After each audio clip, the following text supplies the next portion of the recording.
Halo, assalamualaikum warahmatullahi wabarakatuh. Saya perwakilan dari kelompok 4. Di sini kami akan mempresentasikan mengenai teori struktur modal dan konsep keuangan syariah.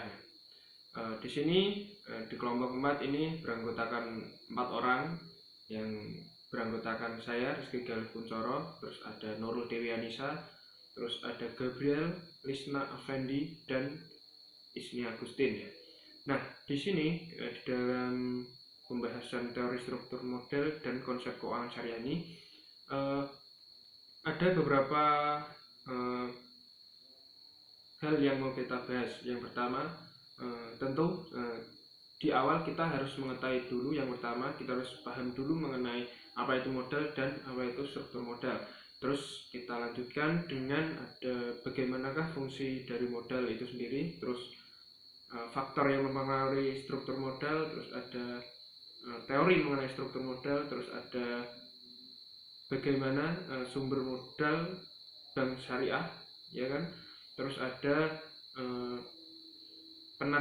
bagaimana penerapan dari capital adequacy ratio atau rasio kecukupan modalnya untuk perbankan di Indonesia. Baik, mungkin bisa kita mulai dari pembahasan yang pertama. Kita bisa mulai dari pengertian modal itu sendiri.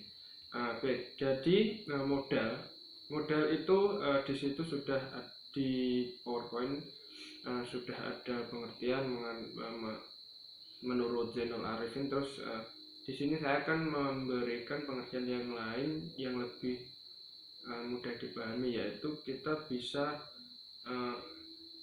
ketahui bahwa gini, modal itu kan faktor yang sangat penting bagi perkembangan dan kemajuan lembaga keuangan, baik lembaga keuangan maupun lembaga keuangan syariah. Nah, sekaligus bisa menjaga kepercayaan masyarakatnya. Nah, di sini modal itu bisa diartikan sebagai sejumlah uang atau aset yang diberikan oleh penyedia kepada mudorib untuk tujuan usaha. Nah, ini menurut Muhammad dalam bukunya. Nah, atau gini, lebih mudahnya kita bisa simpulkan bahwa modal ialah sejumlah uang atau barang yang diberikan oleh penyedia kepada pengelola yang atau mudorib itu tadi untuk tujuan usaha, yang mana nantinya bisa diharapkan bisa menghasilkan keuntungan. Tetapi segala yang dibutuhkan oleh perusahaan seperti tenaga, skill, kemampuan atau kecakapan manusia itu memang harus terpenuhi. Baik, kita lanjutkan mengenai pengertian dari struktur modal. Pengertian dari struktur modal ini adalah perbandingan atau perimbangan antara modal asing dengan modal sendiri. Nah, modal asing itu sendiri bisa berupa hutang jangka panjang maupun hutang jangka pendek. Nah, sedangkan kalau modal sendiri itu berupa laba ditahan ataupun penyertaan kepemilikan perusahaan. Nah,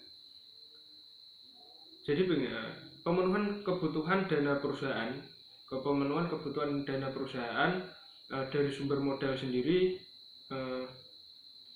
bisa berupa dari modal saham, terus laba ditahan, ada dan dana cadangan ya. Nah, jika pendanaan perusahaan yang berasal dari modal sendiri itu tadi tidak mencukupi atau kurang atau defisit, nah itu bisa maka perlu dipertimbangkan lagi pendanaan perusahaan yang berasal dari luar, yaitu dari hutang itu sendiri ya. Nah,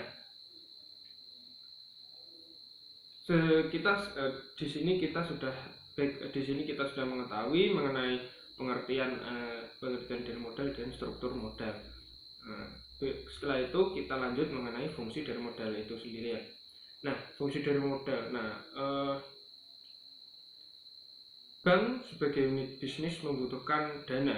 yang berbentuk modal. Dengan kata lain, modal bank itu adalah aspek penting bagi suatu bisnis.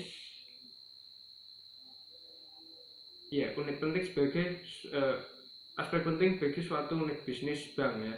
Nah, sebagai sebuah lembaga yang berorientasi pada aspek sosial, artinya tidak hanya pada keuntungan semata saja, haruslah mempertimbangkan atau memperhatikan akan struktur pemodalannya, yakni modal yang berupa materi dan yang berupa skill dan kemampuan dari pihak-pihak yang ada pada bank syariah.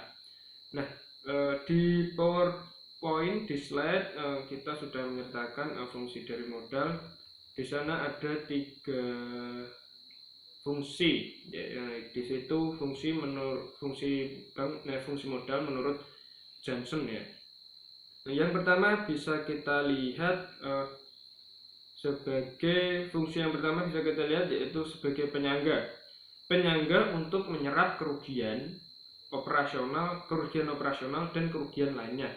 Dalam fungsi ini modal memberikan perlindungan terhadap kegagalan atau kerugian dan perlindungan terhadap kepentingan para deposannya. Nah, terus yang kedua, sebagai dasar bagi penetapan batas maksimum pemberian kredit. Jadi kreditnya itu mau seberapa banyaknya itu bisa dasarnya itu bisa dari modal ini tadi. Hal ini pertimbangan operasional bagi bank sentral sebagai regulator untuk membatasi jumlah pemberian kredit kepada individu setiap nasabah bank. Melalui pembatasan ini, bank sentral memaksa bank untuk melakukan diversifikasi kredit mereka agar dapat melindungi diri terhadap kegagalan kredit dari suatu individu debitur. Jadi sebagai dasar penetapan batas maksimum. Jadi ketika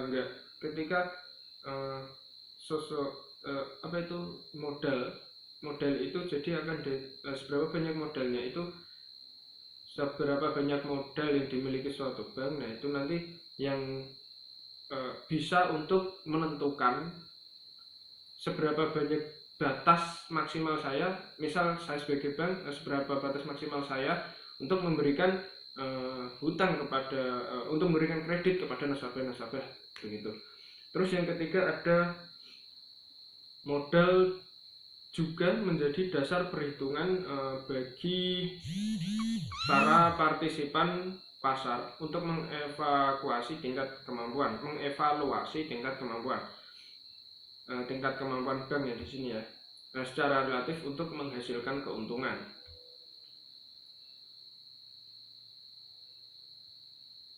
Modal menjadi dasar perhitungan bagi para partisipan pasar untuk mengevaluasi tingkat kemampuan bank secara relatif untuk menghasilkan keuntungan. Nah, jadi ini bisa seberapa banyak modalnya dari suatu bank itu bisa dijadikan gimana, pembanding atau untuk perhitungan bagi partisipan pasar untuk mengevaluasi tingkat kemampuan bank yang jelasnya tentunya tentang keuntungan yang akan didapat begitu ya. Baik, dalam pembahasan di sini saya cukup di sini dulu.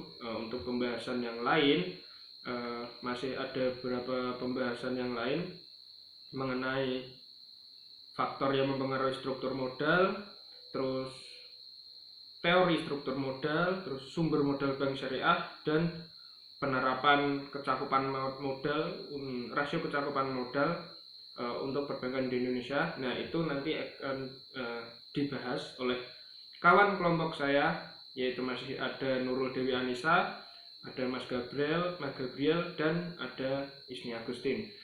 Cukup di sini presentasi dari saya. Misalkan ada yang belum bisa dipahami, mungkin bisa di komentari, bisa bertanya di kolom komentar ya. Sekian presentasi dari saya. Mohon maaf bila ada kesalahan dari kelompok kami. Sekian, wassalamualaikum warahmatullahi wabarakatuh.